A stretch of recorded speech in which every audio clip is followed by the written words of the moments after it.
इंशाअल्लाह हम सब यहाँ ईद मनाएंगे। ईद की तैयारियां हो रही हैं। पूरा मेरे साथ इब्रार भी होगा ईद पे और नजम शनाज भी होगा और आप सब भी होंगे इंशाअल्लाह। मैंने बड़ी मुश्किलों से टिकट्स दिए पंजाब के और अभी एक मिनट और अभी मैं अपीलें भी सुनूंगा अगले 3-4 दिन कि जो भी समझता है कि उससे टिकट मिलना चाहिए था और नहीं मिला वो अपील कर सकता है। एक तो मैं अपील सुनूंगा। दूसरी चीज मुझे अफसोस है कि मैं सबको इंटरव्यू नहीं कर सका। उसकी 2 वजूहात थी। एक कि मुझे अदालतों के चक्कर लगाने पड़ते थे जिधर मेरा बड़ा टाइम जाया हुआ है और दूसरा हमें यही नहीं पता चलता था क्योंकि पीडीएम इलेक्शन से भाग रही है तो इसलिए उनको इलेक्शन में लाने के लिए कि आ जाओ मैच खेलो हमारे साथ, भागो ना। वो विकेट उठा के भाग रहे हैं, हम उनको वापस लेके आ रहे हैं। तो वो इसकी वजह से हमें थोड़ी मुश्किल पड़ी। मैं उतने इंटरव्यू नहीं कर सका जितने मुझे करने चाहिए थे और करना चाहता था। लेकिन इंशाअल्लाह अब अगर और हम आज सुप्रीम कोर्ट को सलाम पेश करते हैं कि उन्होंने इनको भागने नहीं दिया और आइन के साथ सुप्रीम कोर्ट खड़ा हो गया और नजरिए जरूरत को सुप्रीम कोर्ट पूरी तरह दफन करने के लिए लगा हुआ है। सलाम करते हैं अपने सुप्रीम कोर्ट को। अब जितने भी यहाँ हो, आप तहरीक इंसाफ के कारकुन भी हो और तहरीक इंसाफ के लीडर भी बनने वाले हो। हमारी कोई पार्टी ऐसी नहीं है जिसमें कोई विरासत जो पुरानी सियासत थी हम उसको दफन करने लगे हैं। मेरिट के ऊपर सिस्टम आ रहा है हमारा। मुराद सही जैसा नौजवान वजीर बन सकता है नीचे आईएसएफ से उठ के। तो इंशाअल्लाह इस पार्टी के अंदर मेरिट आएगी, कोई भी ऊपर आ सकता है। लेकिन ऊपर आने के लिए, लीडर बनने के लिए, जो ये याद रखें, ये मेरी बात याद रख लग, कोई अगर लीडर जब बनता है तो वो लीडर तब बनता है जब लोग उसकी इज्जत करते हैं। कोई अपनी डंडे से इज्जत नहीं करवा सकता। इज्जत एक तो अल्लाह देता है और अल्लाह देता है आपके अमाल की वजह से, आपके किरदार की वजह से। तो इज्जत अगर आपने कमानी है तो नबी सल्लल्लाहु अलैहि वसल्लम के रास्ते पे चलो। और उनकी जो 2 सलाहियतें थी नबूवत से पहले, सादिक और अमीन, सच्चा और इंसाफ करने वाला। सिर्फ इज्जत हर माशरे में, दुनिया के किसी माशरे में आप चले जाए, किसी मुल्क में चले जाए,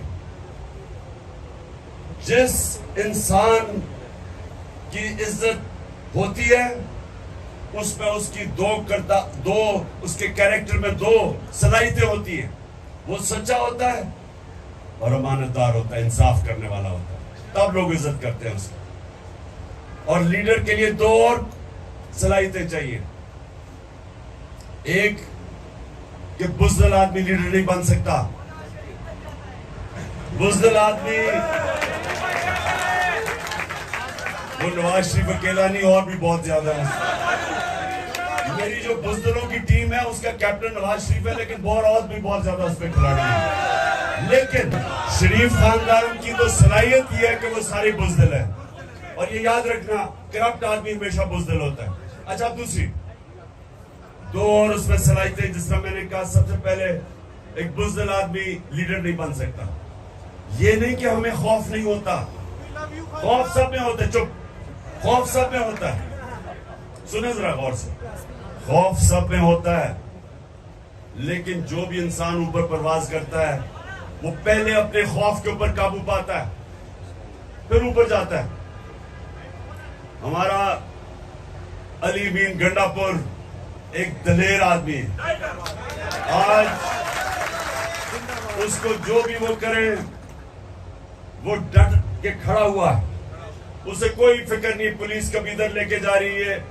घटिया किस्म के लोग बेशरम लोग, इनके अंदर कोई शर्म नहीं है कि लोगों को अदालतों में, लोगों को जेलों के अंदर उन पे तशद्दुद करते हैं। लेकिन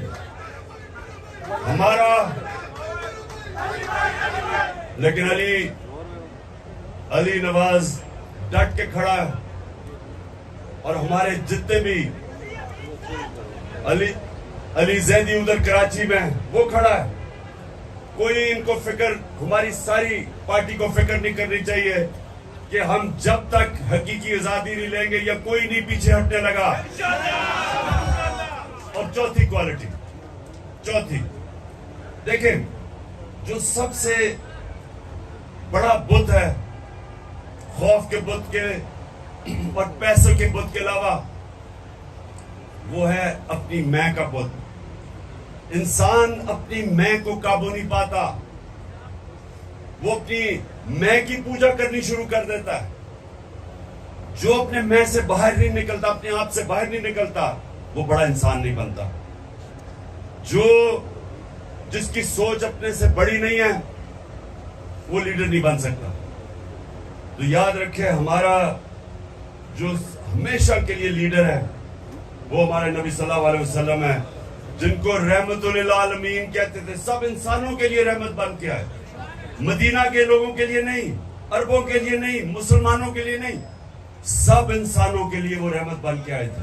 बड़ा इंसान, छोटा इंसान वो होता है जो अपना ही सोचता रहता है, अपना ही। वो उस इंसान में और जानवरों में कोई फर्क नहीं होता।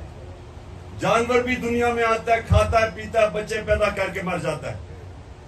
अगर इंसान, ये याद रखे, कुरान में लिखा हुआ है कि जब इंसान, अल्लाह ने उसको अशरफुल मखलूकात बनाया,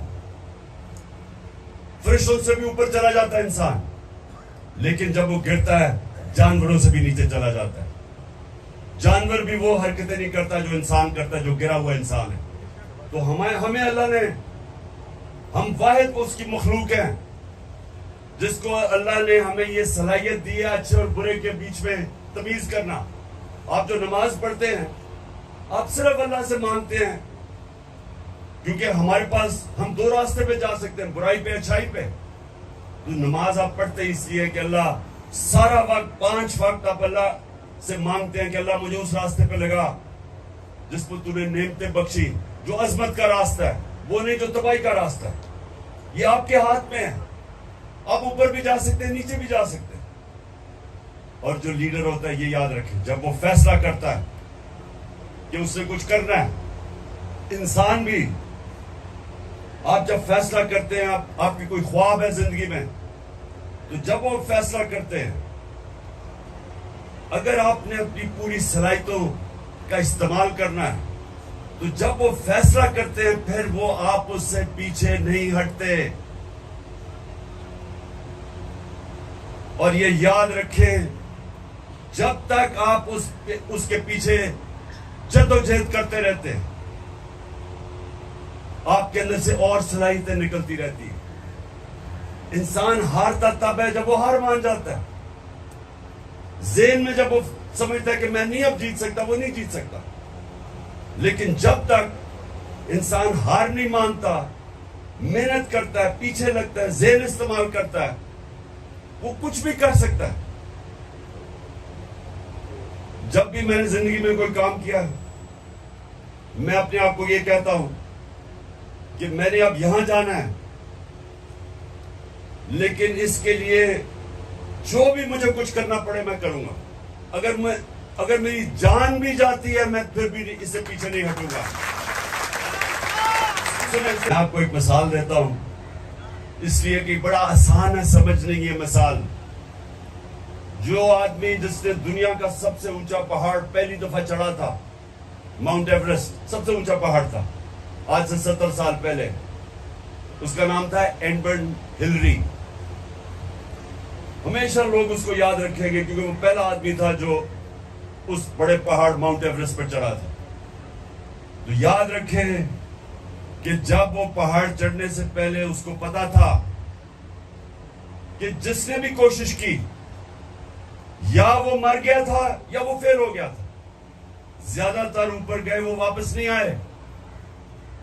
तो उसने ऊपर चढ़ने से पहले ही अपने से अज़म किया होगा कि मेरी जान भी चली जाए तो मैंने ये कारनामा अंजाम देना है, सबसे ऊपर पहाड़ पड़ना है।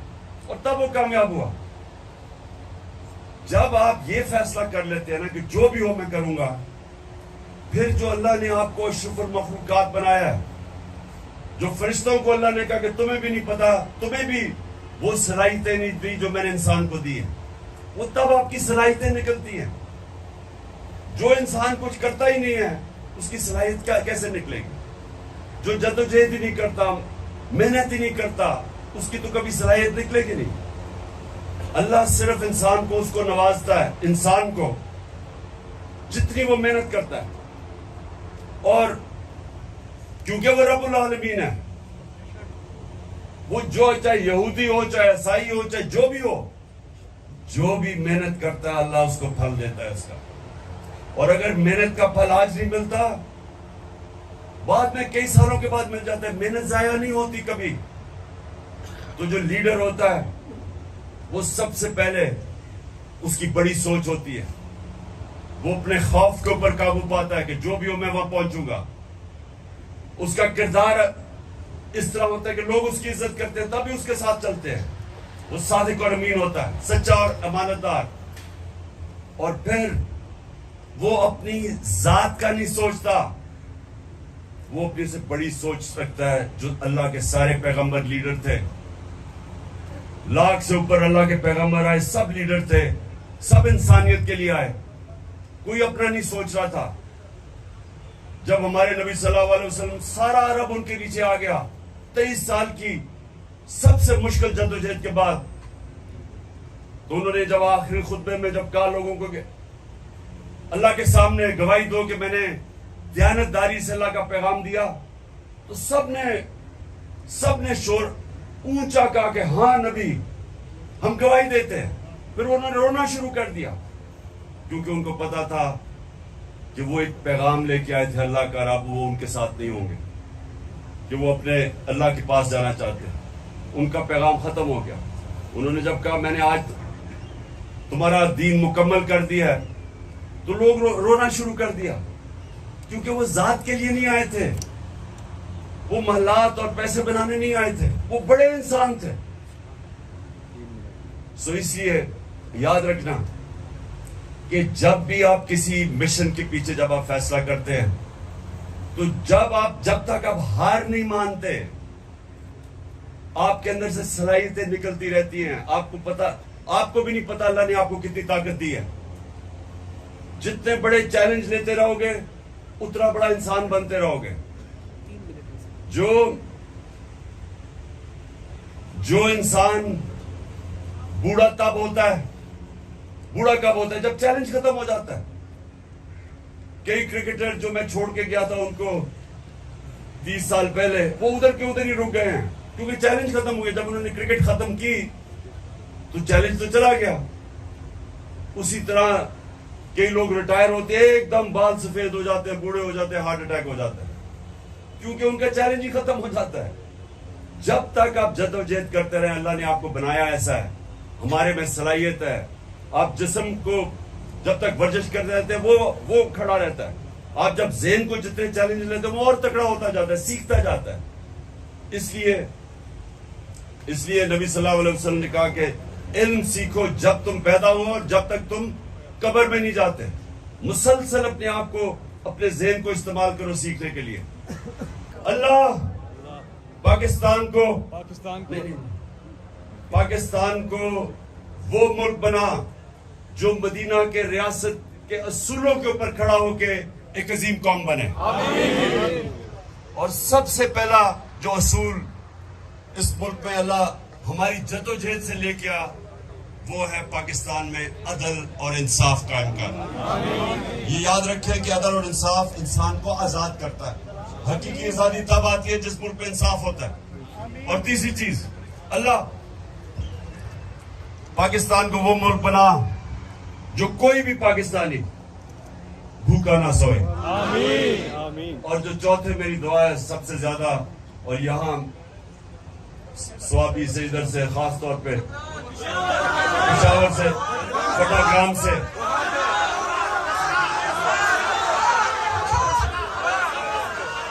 जिधर से लोग बाहर नौकरियां ढूंढने जाते हैं, अपने बच्चों, अपने माँ बाप से दूर जाते हैं पैसे कमाने के लिए, क्योंकि पाकिस्तान में नौकरी नहीं है। दुआ करें कि अल्लाह हमारे मुल्क को इतना खुशहाल पाकिस्तान बना कि बाहर से लोग पाकिस्तान में नौकरियां ढूंढने आया करें। आमीन।